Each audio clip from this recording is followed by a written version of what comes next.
আজ আমি নিরামিষ এঁচোড়ের তরকারি রান্না করব।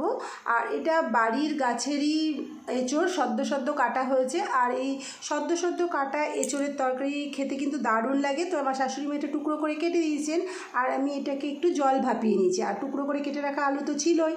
এবার কড়াইয়ে সর্ষের তেল গরম হলে তাতে জিরে তেজপাতা ফোড়ন দিয়ে আমি এখানে প্রথমে টুকরো করে যে কেটে রাখা আলুটা ছিল সেই আলুটাকে দিয়ে দেবো।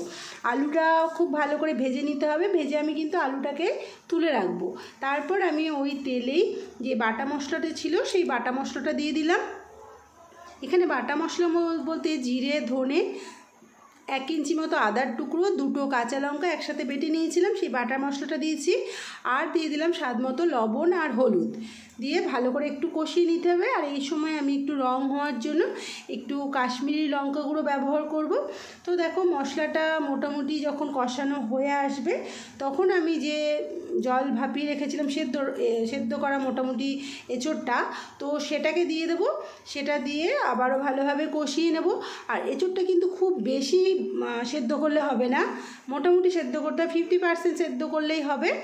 তো মশলার সাথে এবারে দেখো এঁচোড়টা ভালো করে কষিয়ে নিচ্ছি। আর এখানে একটু কিন্তু মশলাটা বেশি পরিমাণে লাগবে, যেহেতু এটা নিরামিষ এঁচোড়ের তরকারি।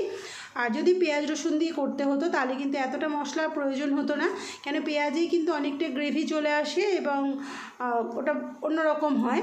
তো দেখো এবারে এঁচোড়টা খুব ভালো করে কষিয়ে দিচ্ছি। আর এতে আমি সামান্য পরিমাণে জলও ব্যবহার করলাম। এবার আমি এর মধ্যে দিয়ে দিলাম যে ভেজে রাখা আলুটা ছিল সেই আলুটা দিয়ে এবার আলু আর এঁচোড় খুব ভালো করে মশলার সাথে কষিয়ে নিতে হবে, যাতে মশলাটা আলু আর এঁচোড়ের সাথে ভালোভাবে মিশে যায়।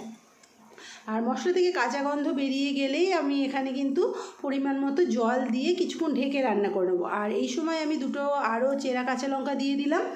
আর আগে তো 2টো কাঁচা লঙ্কা আমি বেটে দিয়েছিলামই, আবারও 2টো চেরা কাঁচা লঙ্কা দিয়ে দিলাম যাতে ঝালটা ঠিকঠাক হয়। আর এরপরে যখন ঢাকা খোলার পর যখন এঁচোড়া আলুটা ভালোভাবে সেদ্ধ হয়ে যাবে তখন আমি এখানে স্বাদ মতো মিষ্টি আর 1/2 চামচ মতো গুঁড়ো গরম মশলা আর 1 চামচ মতো ঘি দিয়ে দেবো। দিয়ে আবারও আমি এটাকে নেড়ে চেড়ে নামিয়ে নেব। তো কেমন লাগলো বন্ধুরা আমার আজকের এই নিরামিষ এঁচোড়ের তরকারিটা অবশ্যই কমেন্ট করে জানিও। আর এই গরমে পেঁয়াজ রসুনের তরকারি থেকে এরকম নিরামিষ এঁচোড়ের তরকারি কিন্তু খেতে ভালোই লাগে। তো চলো আজকের মতো ভিডিওটা আমি এখানেই শেষ করছি।